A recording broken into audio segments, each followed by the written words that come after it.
আসসালামু আলাইকুম ভিউয়ার্স। এই পাতাটা দেখে চিনতে পারছেন? এটা হচ্ছে মৌলবী কচু, আমাদের আঞ্চলিক ভাষায় কেউ কেউ দশচুলের কচুও বলে।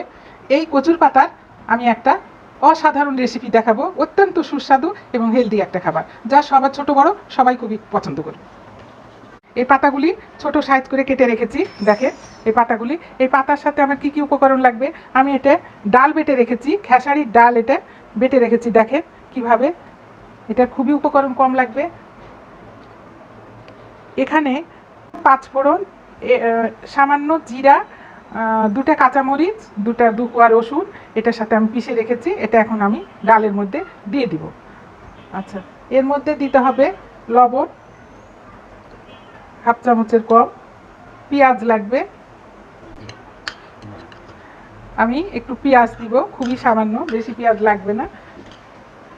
এখন এটা আমি মাখাবো।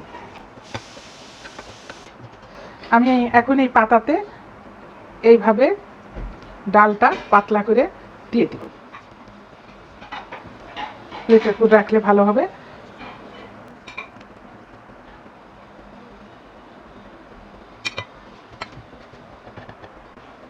এর উপরে আমি আর একটা পাতা দিয়ে দিব, এইভাবে দিয়ে আবার আমি ডালটা এভাবে পাতলা করে ছড়িয়ে দিব। গোটা পাতাটাই এইভাবে একটু পাতলা করে ছড়িয়ে দিতে হবে। তারপরে আমি আর একটা পাতা দিব এর উপর।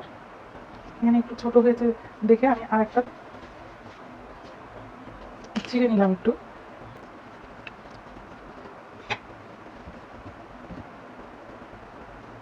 একটু ধৈর্য নিয়ে করতে হবে, খুব কঠিন কিছু না, খুবই সহজ। রান্না এমন একটা শিল্প, এর মধ্যে এত ভালোবাসা আছে, এত ভালো লাগা আছে, যারা করেন তারা জানেন। আমারও প্রচণ্ড ভালোবাসা আর ভালো লাগা আছে এর মধ্যে, যার জন্য আমার সব কিছুই করতে ভালো লাগে। এটার উপরে আরেকটা দিলাম, তারপরে আমি আবারও দিব। এইভাবে আমি 7টা 8টা লেয়ার করেছি। আপনারা ইচ্ছা করলে 7টা 8টা দিতে পারেন। হ্যাঁ, দেওয়ার পরে যে পানি গরম হবে, এটা গরম পানির উপরে একটা ঝাঁকা, ওখানে আমার রাইস কুকারের পাত্রেই আমি দিয়েছি, পানি দিয়েছি। এই পানিটা ফুটবে, ফুটার আর আমি রাইস কুকারের জালিটাই আমি এটা দিয়ে দিলাম। এটা ঢাকুন দিয়ে ঢেকে দিতে হবে। দেওয়ার পরে এটা স্টিম হলে এটা উল্টিয়ে দিতে হবে, না উল্টালে এমনিতেই হয়ে যাবে।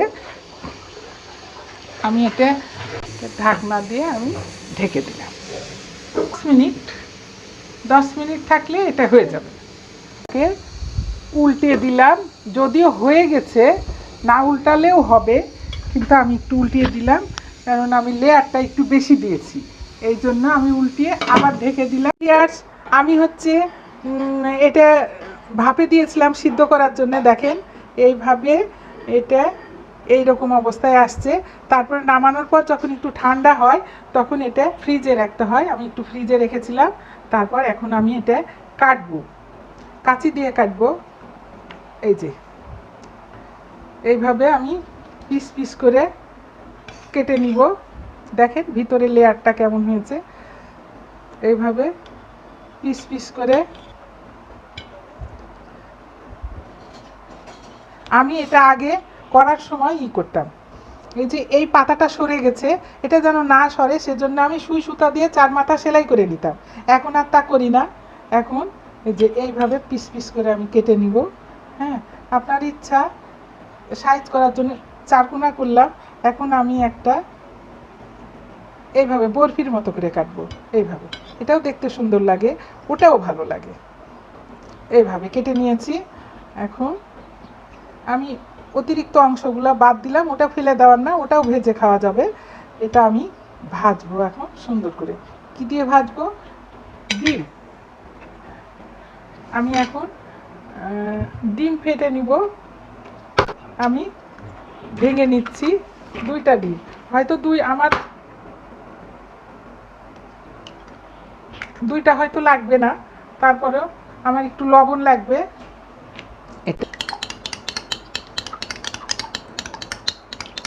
এটা লবণ দিব, 2টা ডিমে যে পরিমাণ লবণ লাগে সেই পরিমাণ লবণ দিবে, কারণ ওটাতে তো লবণ দেওয়াই আছে আমার। আমার এটা হয়ে গেছে। আমি কড়াইয়ে তেল দিয়েছি ভাজার জন্য। এখন আমি এটা চুবিয়ে চুবিয়ে ডিমে ভাজবো। খুবই অত্যন্ত সুস্বাদু খাবার এবং এটা যে খুবই স্বাস্থ্যসম্মত একটা খাবার সেটা তো আপনারা দেখতেই পেলেন। আমি এখন ভাজার জন্য চলে যাব চুলায়। আমার এটা ফাটানো হয়ে গেছে।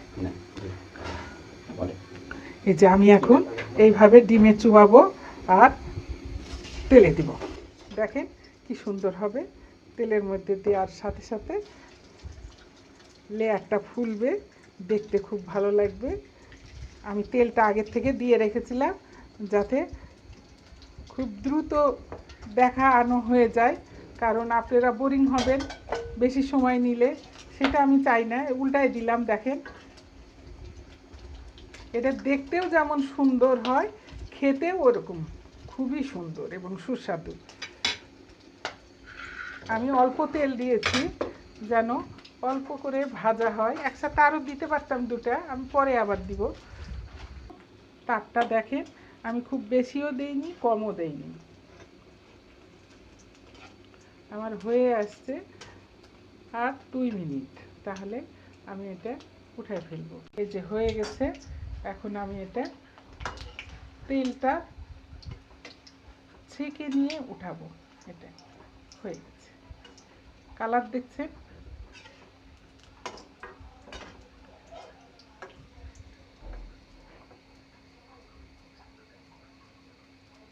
আমি তেলটা একটু ছেঁকে নিচ্ছি, কারণ তেলটা স্বাস্থ্যের জন্য ক্ষতিকর। এভাবে একটু ধরলে তেলটা ঝরে যায়, আরও একদম ঝরে যাবে। দেখেন কত সুন্দর হয়েছে দেখতে। তো ঠিক আছে, এইটা আমার হয়ে গেছে। খাওয়ার সময় হয়ে গেছে। এখন এটা খেতে হবে। তা আমি তো আপনাদের খাওয়াতে পারছি না, কিন্তু আপনি দেখেন ভিতরটা কেমন লেয়ার লেয়ার হয়ে গেছে। অত্যন্ত সুস্বাদু খাবার। আপনারা অবশ্যই বাসায় করে খাওয়াবেন। আর আমার ডেসক্রিপশন বক্সে এটা রেসিপি দেওয়া থাকবে। আপনারা দেখে করে খেয়ে কেমন লাগলো আমাকে জানানোর জন্য লাইক কমেন্ট করতে ভুলবেন না।